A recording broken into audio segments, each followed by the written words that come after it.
Hola, soy Oscar Mata. Estamos estudiando la declaración de fe número 4 de la Iglesia de Dios Séptimo Día. Hoy vamos a hablar de la recepción de la salvación. Como ya se mencionó antes en los videos anteriores relacionados con este estudio, la salvación se recibe únicamente por medio de la gracia, a través de la fe. Vamos a dirigirnos ahora con mayor profundidad a este tema de la fe. En la Escritura leemos que sin fe es imposible agradar a Dios. Eso lo puede leer en Hebreos 11:6. Pero que con fe nada es imposible para el que cree. Marcos 17:20. Tener fe en Jesucristo es aceptar y confiar plenamente en Él, creyendo lo que la Escritura enseña acerca de su identidad, la misión de su vida y los beneficios de su muerte y resurrección. Poner la fe en un Cristo diferente o un evangelio diferente causa que uno caiga bajo maldición, según la epístola a los Gálatas, capítulo 1. Por otra parte, la fe en Cristo no es una simple materia de asentimiento mental. Así yo creo en Cristo o creo en estas afirmaciones de Cristo. De hecho, los demonios tienen esa fe también, pero no es beneficiosa para ellos. ¿Por qué? La fe salvadora en Jesucristo es sustancial y evidenciada por signos externos. Como Santiago dice en Santiago 2:17, la fe por sí sola, si no tiene obras, es muerta. Nosotros demostramos la naturaleza genuina de nuestra fe a través de nuestras acciones.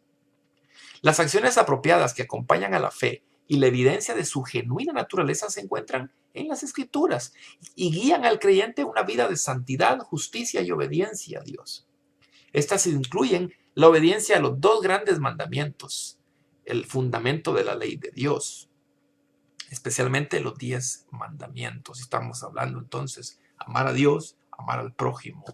Y, por supuesto, no podemos olvidar los 10 mandamientos, y así como los numerosos mandamientos de Cristo y los apóstoles que dirigen no solo las acciones del creyente, sino también sus actitudes y motivos.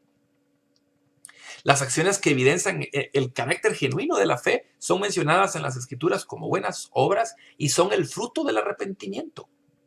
El arrepentimiento es un proceso de pasar del punto de vista de uno mismo y del correspondiente sistema de comportamiento a otro diferente. En otras palabras, el arrepentimiento es un cambio de mentalidad que resulta en un cambio de acción. Cuando los individuos reconocen su estado pecaminoso y de muerte y ven que su única esperanza de perdón y vida eterna se basa en la gracia de Jesucristo, su mente debe cambiar.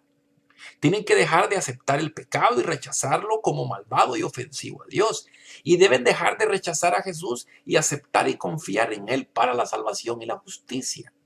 Por lo tanto, el rechazo del pecado y la auténtica confianza en Cristo para la salvación es el primer acto de arrepentimiento que sufre una persona. En este cambio de mente que abraza el beneficio de la gracia de Dios, entonces se produce ese proceso para la salvación. Es decir, si no existe este cambio de mentalidad, no se puede obtener el beneficio de la gracia, y mucho menos, que es la salvación propiamente, la vida eterna. Porque si alguien dice que cree, bueno, también los demonios creen, pero sus obras no son como Dios manda. Y vemos entonces que en el caso de la Escritura, vemos que Juan el Bautista, Jesús, Pedro y Pablo, todos predicaron un evangelio de fe evidenciada por el arrepentimiento. Cuando el creyente empieza a madurar, el aumento de su fe en Cristo estará acompañado y demostrado mediante el aumento de arrepentimiento, mientras que sus mentes están constantemente renovadas y que sus acciones están en continua transformación de la impiedad e injusticia a la semejanza de Cristo. Sin embargo, no debemos pensar en el arrepentimiento en curso como un acto que es únicamente a la voluntad del individuo. Más bien, al igual que la salvación, fue por gracia mediante la fe y el poder del Espíritu. Así, el actual proceso de crecimiento y arrepentimiento en la vida del creyente, es decir, la santificación, también es por gracia mediante la fe, por el poder del Espíritu. Un creyente debe dejarse guiar por Dios para ir en ese proceso de cambio. Si un creyente no da evidencia de arrepentimiento, entonces posiblemente no es un creyente. Soy Oscar Mata. Fue un gusto estudiar con usted la declaración de fe número 4. Pasa usted.